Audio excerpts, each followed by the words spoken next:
Hello সবাই, কেমন আছো? আজকে নতুন আরেকটি ভিডিও নিয়ে চলে এসেছি। সেটি হলো আজকে আমি তড়কা রান্না করব। আর তড়কাটা আমি কি করে রান্না করব সেটি তোমাদের সাথে শেয়ার করব। তড়কায় কি কি জিনিস লাগবে সেগুলো আগে তোমাদেরকে আমি দেখাই। আগে আমি তড়কাটা নুন দিয়ে সিদ্ধ করে রেখেছি প্রেসারে। তারপরে এই হচ্ছে টমেটো, আদা বাটা, রসুন বাটা, কাঁচা লঙ্কা, ধনে পাতা, পেঁয়াজ কাটা আর এই ডিম। এসব জিনিস তড়কাতে লাগবে। আমি গ্যাসটাই ধরিয়ে দিলাম। তারপরে গ্যাসের মধ্যে কড়াই দিয়ে দিলাম। কড়াইটা একটু গরম হলে তারপরে আমি এই তেল দিয়ে দিলাম। যেমন যে তেল দেবে সেটা তার ইচ্ছা। তেল গরম হয়ে গেছে, এবার আমি পেঁয়াজটা দিয়ে দিলাম।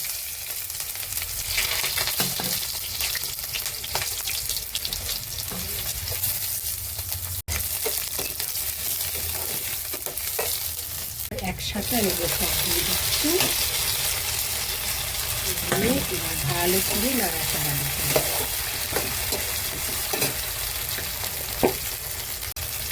এবার নুন,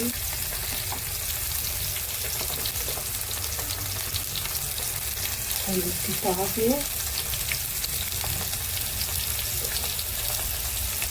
একটু লঙ্কার গুঁড়ো দিয়ে ভালো করে নেড়ে দিতে হবে। কষে যাচ্ছে, যখন দেখবে পুরো কষা কষা হয়ে যাবে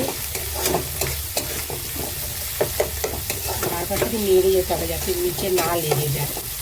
আর ডিমটাকে দিয়ে দিতে হবে। ভাজা ভাজা হয়ে তেল বেরিয়ে যাচ্ছে, এবার আমি ডিমটাকে দিয়ে দেবো। যেহেতু আমরা 3 জন সেই পরিমাণ মতন তড়কা করা হয়েছে, তাই আমি 2টো ডিম দিয়েছি। এবার বেশি মানুষ হলে ফ্যামিলিতে তাদের সেরকমই ডিম দিতে হবে। এবার ডিমটাকে আমি নেড়ে একদম একসাথে মিক্স করে দিচ্ছি।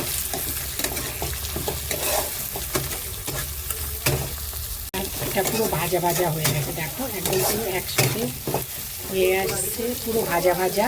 এবার আমি পুরো ভাজা কমপ্লিট। এবার আমি তড়কাটা এর মধ্যে ঢেলে দিচ্ছি। তড়কাটা কিন্তু আগে সিদ্ধ করা ছিল। আমি এই তড়কা ঢেলে এবার একটু নাড়তে হবে। নেড়ে আমার মনে হয় ঢাকা দিয়ে দিলে ভালো হবে। ঢাকনা দিয়ে দিয়েছি, একটু ফুটুক, তারপরে ঢাকনা তুলে দেব। এবার আমি ঢাকনাটা তুলে দিচ্ছি। এই যে তড়কাটা ফুটছে।